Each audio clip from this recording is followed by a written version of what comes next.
This is fluid coding and AI. DiffusionGemma is not the obvious winner against Gemma 4, and that is exactly why it is interesting. The question is whether fast local generation can make developer work feel better, even when the model is weaker on quality benchmarks. The useful comparison is not a generic open model leaderboard recap.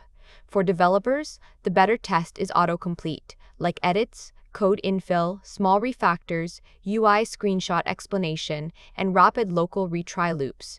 The verdict has to be about latency, edit usefulness, and failure shape. A model that answers quickly but creates subtle bugs may be slower in the real workflow. DiffusionGemma is based on the Gemma 426B A4B mixture of experts architecture. Public model cards describe about 25.2 billion total parameters and 3.8 billion active parameters. The difference is decoding. Instead of generating strictly left to right, DiffusionGemma uses block autoregressive discrete diffusion. It works on a 256 token canvas and repeatedly refines the block in parallel. That makes it especially interesting for bounded edits, where the model is filling or rewriting a local region instead of writing a long chat answer. The fair baseline is standard Gemma 426B A4B, because DiffusionGemma is built from that same broad architecture family. Gemma 4 is positioned as the more capable general model. It supports long context, coding, image input, structured output, native system prompts, and function calling. So if a task needs deeper reasoning, larger coherent changes, tool use, or stronger multimodal understanding, standard Gemma 4 starts with the advantage.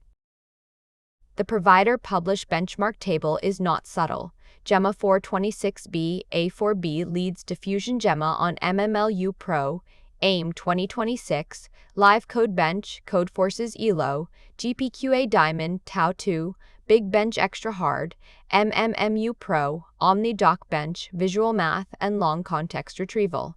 On coding specifically, Live Code Bench is 77.1 for Gemma 4 versus 69.1 for DiffusionGemma.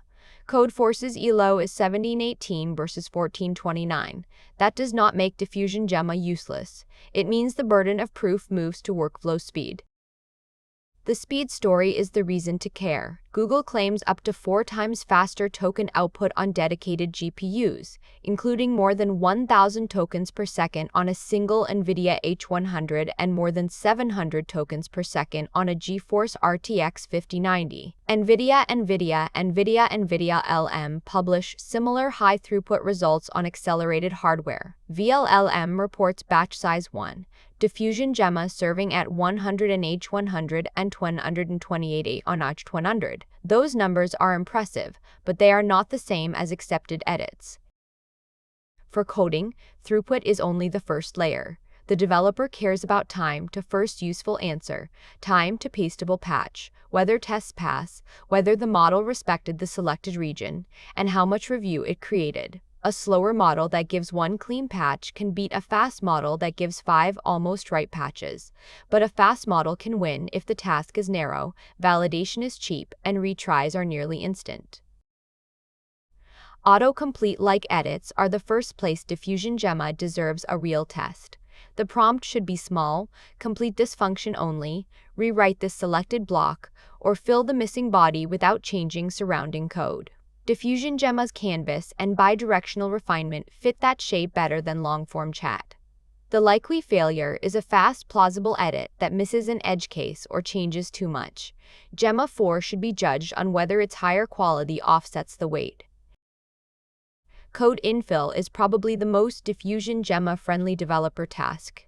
Give the model context before and after a missing middle section. Ask for only that middle section. Then score compile result, unit tests, boundary respect, manual fixes, and latency to a usable patch. This is where bidirectional attention inside a local canvas matters. The model can use what comes before and after the gap while refining the block, but the output still has to pass real code checks. Small refactors are harder because they require restraint. Extract this repeated parsing logic into a helper sounds simple, but the model has to preserve behavior, keep the public API unchanged, avoid over-refactoring, and produce a diff a human can review. This is where Gemma 4's stronger coding and reasoning scores matter. DiffusionGemma can still be useful if the loop is generate, run tests, reject quickly, and try again. Without tests, speed becomes churn. For UI screenshot explanation, standard Gemma 4 should be the favorite. DiffusionGemma supports image and video input, but the published vision benchmarks strongly favor Gemma 426B A4B. MMMU Pro is 73.8 for Gemma 4 versus 54.3 for DiffusionGemma. OmniDocBench is 0.129 where lower is better. Screenshot explanation is not just seeing pixels. It needs OCR, layout understanding, UI state reasoning, and concise recommendations. The strongest argument for DiffusionGemma is the rapid local loop.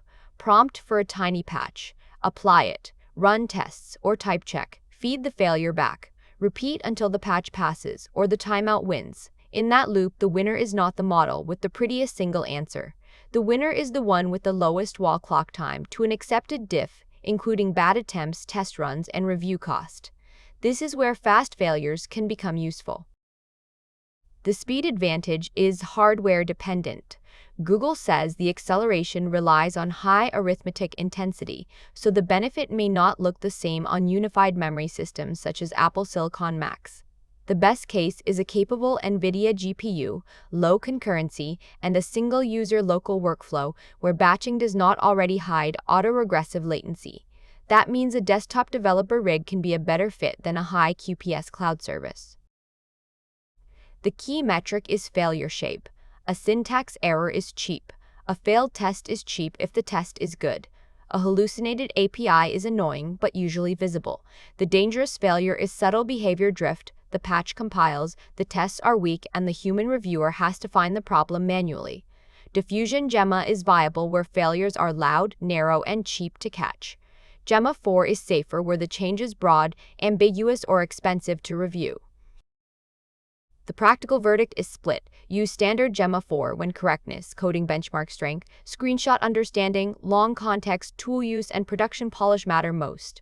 Test DiffusionGemma when the task is narrow, local, bounded, and easy to validate, inline edits, code infill, small snippets, and quick retry loops on hardware that actually benefits from the diffusion path. Do not ask DiffusionGemma to be a genius agent. Ask whether it is a fast local edit engine. If this helped you think about local coding models by workflow instead of hype, like the video and subscribe to Fluid Coding and AI. The next useful test is not just which model scores higher, it is which model gets a clean diff into your repo faster.